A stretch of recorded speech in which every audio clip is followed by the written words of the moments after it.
नमस्कार विद्यार्थी मित्रांनो, स्वागत आहे तुम्हा सर्वांचं महा एक्झाम पॉईंट आपल्या एज्युकेशनल यूट्यूब चॅनलवरती. तर मित्रांनो, कामगार आयुक्तालयाचं सविस्तर परीक्षा वेळापत्रक मित्रांनो 2 दिवसापूर्वी जे आहे ते जाहीर झालेलं आहे आणि त्याची आपण तुम्हाला ए टू झेड व डिटेल माहिती देखील दिलेली आहे की कोणकोणत्या शिफ्टमध्ये तुमची परीक्षा होणारे आहेत आणि कधीपासून ते सुरू होणार आहेत. तर बरेच विद्यार्थ्यांनी शेवटच्या अंतिम दिवसांमधली जी आपण टीसीएस पॅटर्ननुसारची प्रत्येकी परीक्षेसाठी मित्रांनो मॅरेथॉन सिरीज सुरू करतो, त्याप्रमाणे मित्रांनो आजपासून जे आपण टीसीएस पॅटर्ननुसार निरीक्षक, लेखापाल व लघु टंकलेखक या तिन्ही पदांकरता मित्रांनो कामगार आयुक्तालयाच्या अतिशय महत्त्वपूर्ण संभव अशी टीसीएस पॅटर्ननुसारची मित्रांनो सर्व काही मॅरेथॉन सिरीज सुरू केलेली आहे. जर तुम्ही आपल्या चॅनलवर नवीन असाल तर फटाफट मित्रांनो चॅनलला सबस्क्राईब करून घ्या, कारण का या ठिकाणी तुमच्या संपूर्ण पेपर पॅटर्ननुसार मित्रांनो सर्व काही आपण या ठिकाणी तुम्हाला शिकवत असतो, जे की सटीक आणि परीक्षेमध्ये अतिशय IMP स्वरूपाचं विचारलं जाऊ शकतं असं सर्व आपण या ठिकाणी मित्रांनो तुम्हाला समजावून सांगत असतो. आणि जे काही विद्यार्थी बरेच आपले जे काही क्रॅश कोर्सच्या टेस्ट संदर्भामध्ये आपल्याला मेसेज करत होते, तर मित्रांनो आपण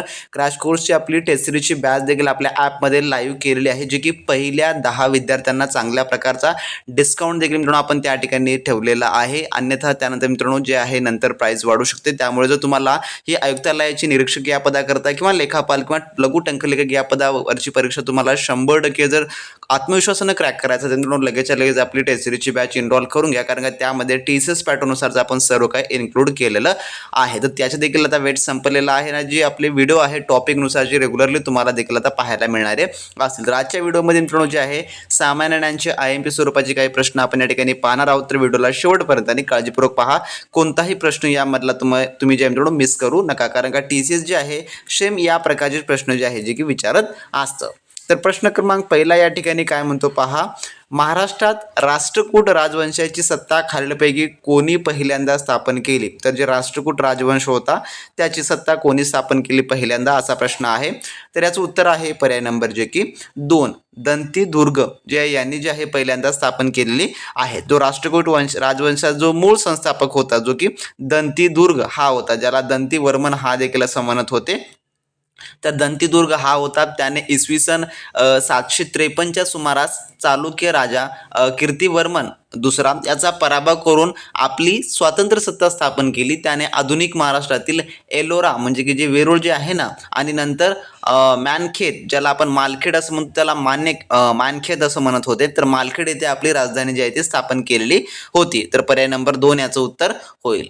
त्यानंतरचा प्रश्न दुसरा असा आहे.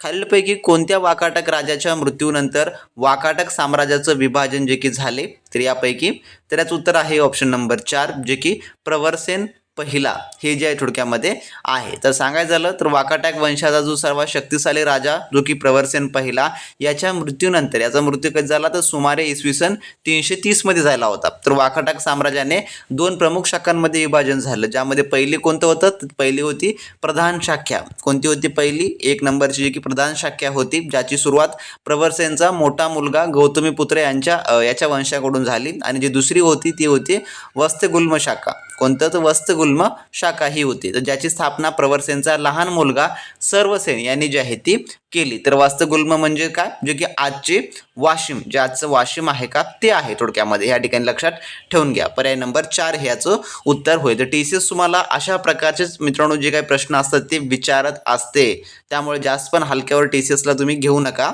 त्यानंतरचा क्वेश्चन नंबर 3 असा आहे. खालीलपैकी कोणते बंदर अरबी समुद्राची राणी म्हणून प्रसिद्ध आहे? कोणतं यापैकी?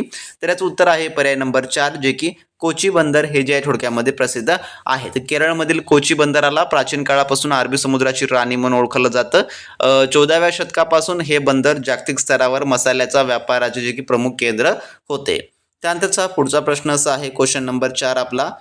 1983च्या क्रिकेट विश्वचषक स्पर्धेसाठी भारताचा कर्णधार कोण होता? जे की 1983च्या या ठिकाणी विचारलेला आहे. तर कोण होतं त्यावेळेस?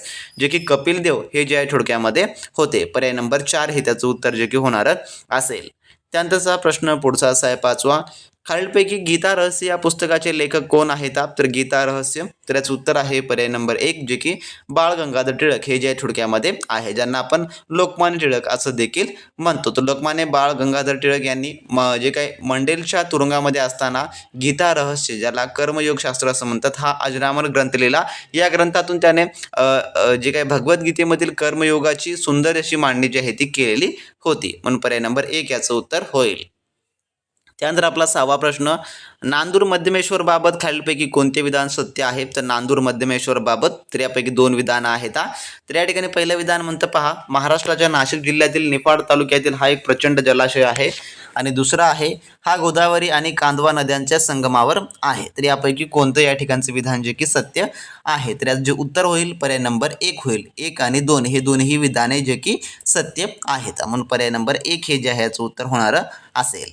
त्यानंतरचा प्रश्न पुढचा असा आहे, महाराष्ट्राच्या 2020-21च्या वार्षिक आर्थिक सर्वेक्षणात नमूद केलेल्या मानव विकास निर्देशांक 2011 नुसार खालीलपैकी कोणत्या जिल्ह्याचा HDI दर्जा कमी आहे? तर हा TCSचा एक PYQ क्वेश्चन आहे मित्रांनो, कारण का हा प्रश्न विचारण्यात आलेला आहे. तर यावरून तुम्हाला एक अंदाज लावता येईल की येणाऱ्या परीक्षेमध्ये देखील HDI संदर्भाचा प्रश्न तुम्हाला येऊ शकतो. त्यामुळे जे याचे अपडेट वगैरे असेल ते तुम्ही पाहून घ्या. तर यात जे उत्तर आहे पर्याय नंबर 1 जे की नंदुरबार हे जे आहे ते होणारं असेल. त्यानंतरचा प्रश्न पुढचा असा आहे जो की 8वा, पॉलिटेक्स सोसायटीची स्थापना कोणत्या वर्षी झाली? तर याचं उत्तर आहे पर्याय नंबर 4 जे की 1881 साली जे थोडक्यामध्ये झाली. त्यानंतरचा प्रश्न 9वा असा आहे, ऋग्वेदातील स्रोतांना काय म्हणतात? तर याचं उत्तर आहे पर्याय नंबर 4 जे की सूक्त असं जे आहे ते म्हटलं जातं. तर ऋग्वेद हा जगातील सर्वात जुना वाङ्मयीन ग्रंथ मानला जातो आणि ऋग्वेदातील स्रोतांना सूक्त जे की असं जे आहे ते म्हणतात. तर ऋग्वेदात एकूण 1028 सूक्त आहेत आणि 10 जे की मंडले आहेत, म्हणून पर्याय नंबर याचं 4 हे जे आहे ते उत्तर होणारं असेल. मित्रांनो, आपल्या टेसरीच्या बॅचमध्ये तुम्हाला असे सर्व TCSचे IMP स्वरूपाचे क्वेश्चन जे की आपण कव्हर करून दिले आहेत, ज्यामध्ये तुम्हाला सब्जेक्टिव्ह म्हणजेच की सामान्य ज्ञान, मराठी व्याकरण, इंग्लिश, बुद्धिमत्ता, गणित ह्याची प्रश्न स्पेशली टेस्ट सिरीज मिळतील.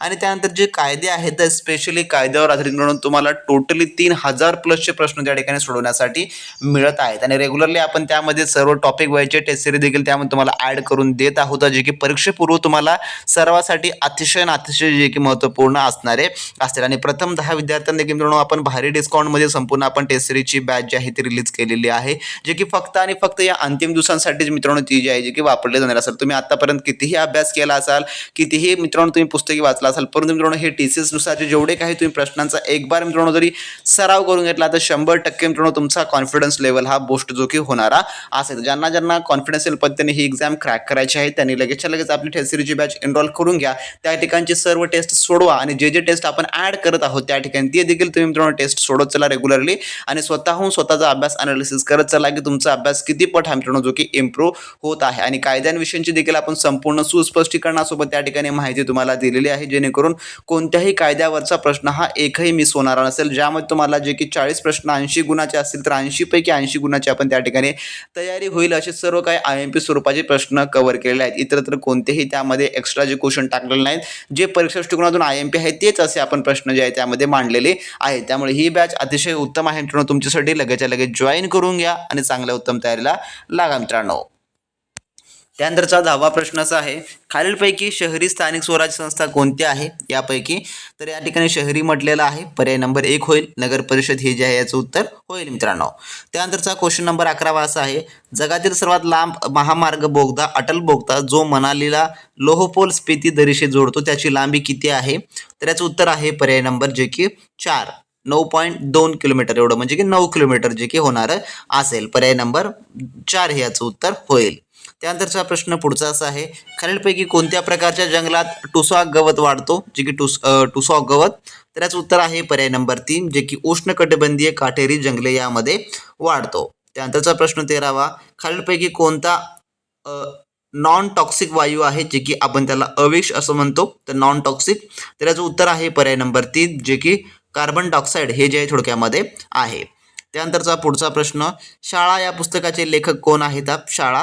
तरच उत्तर आहे पर्याय नंबर 2 जे की मिलिंद बोकील हे जे आहे थोडक्यामध्ये आहेत. त्यानंतरचा प्रश्न 15वा, मुंबई उच्च न्यायालयाच्या अधिकार क्षेत्रात खालीलपैकी कोणकोणती राज्ये येतात? तर याचं उत्तर आहे पर्याय नंबर 1 जे की 1 आणि 2 म्हणजे की महाराष्ट्र आणि गोवा हे दोन्ही येतात. त्यानंतरचा प्रश्न आपला 16वा असा आहे, पुणे येथील आदिवासी संशोधन व प्रशिक्षण संस्थेची स्थापना डॅशमध्ये झाली, तर कधी झाली? जी काय TRTIची आहे. तर याचं उत्तर आहे पर्याय नंबर 3 जे की 1962 साली जे की झालेली आहे. त्यानंतर आपला पुढचा प्रश्न, बालविवाहाबाबत गोपाळ गणेश आगरकर यांचे वर्तमानपत्र डॅशमध्ये परखड असे मत मांडत असे, तर कोणते होते त्यांचं जे काही वर्तमानपत्र? तर सुधारक हे जे आहे ते होते. पर्याय नंबर 3 हे याचं उत्तर होईल. त्यानंतर 18वा प्रश्न, खालीलपैकी कोणते विधान बरोबर आहे यापैकी? तर यापैकी विधान पहा. पहिलं विधान आहे, पोवाडा ही महाराष्ट्राची पारंपरिक लोककला आहे. दुसरं आहे, सर्वात जुना उपलब्ध पोवाडा अफजल खानच्या वधाला समर्पित केलेला असून त्यात शिवाजी महाराजांनी अफजल खानाची झालेली चकमक जी की नोंदवण्यात आली आहे. तर हा थोडक्यात हा PYQ क्वेश्चन आहे मित्रांनो TCSचा. तर यापैकी कोणतं उत्तर होईल? तर पर्याय नंबर 2 जे की 1 आणि 2 दोन्ही होणारं असेल. त्यानंतरचा प्रश्न पुढचा असा आहे, खालीलपैकी कोणाला 2020 या वर्षा महाराष्ट्र भूषण पुरस्कार करून आलेला आहे देऊन? तर याचं उत्तर आहे पर्याय नंबर 4 जे की आशा भोसले यांना जे आहे ते देण्यात आलेलं आहे. त्यानंतरचा प्रश्न 20वा, महाराष्ट्र सरकारकडून 2020-21 सालच्या गान सर्वश्री लता मंगेशकरांनी कॉलपैकी कोणाला गौरवण्यात आलेलं आहे? तर याचं उत्तर आहे पर्याय नंबर 2 जे की उषा मंगेशकर यांना. त्यानंतरचा प्रश्न पुढचा असा आहे, पद्मश्री शोभा नारायण या कोणत्या क्षेत्रातील गुरु आहेत? तर याचं उत्तर आहे पर्याय नंबर 2 जे की कथ्थक क्षेत्रातील आहेत. त्यानंतर पुढील प्रश्न, भारतीय राज्यघटनेत किती मूलभूत कर्तव्य आहेत? तर पर्याय नंबर 3 जे की 11 मूलभूत कर्तव्य आहेत. त्यानंतरचा प्रश्न पुढचा असा आहे, भारताच्या 2011 जनगणनेनुसार महाराष्ट्रातील अनुसूचित जातीच्या लोकसंख्या राज्याची एकूण लोकसंख्येच्या किती टक्के होती? तर याचं उत्तर आहे पर्याय नंबर 2 जे की 11.8 एवढी जी आहे ती होती. त्यानंतरचा पुढचा प्रश्न, महाराष्ट्राच्या 2021च्या आर्थिक पाहणीनुसार 19-20च्या खरीप हंगामात खालीलपैकी कोणत्या तेलबियांचा सर्वाधिक तापमान जे की उत्पादन झाले? तर याचं उत्तर आहे पर्याय नंबर 3 जे की सोयाबीन याचं उत्पादन जे की झालेलं आहे. आणि त्यानंतर आपला पुढचा प्रश्न असा आहे, खालीलपैकी कोणते विधान बरोबर आहे यापैकी? तर या ठिकाणी पहा काय म्हणतं, भारताच्या 2011च्या जनगणनेनुसार बृहन्मुंबई महानगरपालिका क्षेत्रात झोपडपट्टीचे जे काही सर्वाधिक लोकसंख्या होती. आणि त्यानंतर आहे दुसरं विधान, भारताच्या 2011च्या जनगणनेनुसार महाराष्ट्राच्या दशकातील लोकसंख्या वाढीचा दर देशाच्या 17.7%च्या तुलनेत 16% होता. तर कोणतं बरोबर आहे विधान? तर हे दोन्ही विधान बरोबर आहेत. पर्याय नंबर 1 आणि 2 हे दोन्ही जे की होणारे असतील, त्यामुळे पर्याय नंबर 1 याचं उत्तर जे की होणारं असेल. तर असे मित्रांनो आजच्या व्हिडिओमधले आपले टॉप 25 क्वेश्चन होते जे की आपण TCS पॅटर्ननुसार जे मित्रांनो GKचे व त्यासोबत PYQ स्वरूपाचे प्रश्न आपण यामध्ये पाहिलेले आहेत. जर तुम्हाला प्रश्न आवडले असतील तर नक्की चॅनलला सबस्क्राईब करून व्हिडिओला लाईक करा मित्रांनो. आणि कमेंट बॉक्समध्ये तुम्हाला पुढील टॉपिक कोणता पाहिजे, मराठी व्याकरण, इंग्लिश ग्रामर या कायद्यावरची आपला सिरीज पाहिजे, तुम्ही नक्की कमेंट बॉक्समध्ये कमेंट करून सांगा. आणि ज्या विद्यार्थ्यांना सर्व काही A to Z परिपूर्ण तयारी करायची असेल त्यांनी लगेचच्या लगेच आपली क्रॅश कोर्स टेस्ट सिरीजची बॅच एनरोल करून घ्या परीक्षेच्या अंतिम दिवसांमधील आणि चांगल्या उत्तम तयारीला लागा मित्रांनो. भेटू नेक्स्ट व्हिडिओमध्ये नवीन माहिती नवीन प्रश्नांसोबत. तोपर्यंत बी प्रॅक्टिस क्रॅक एक्झाम.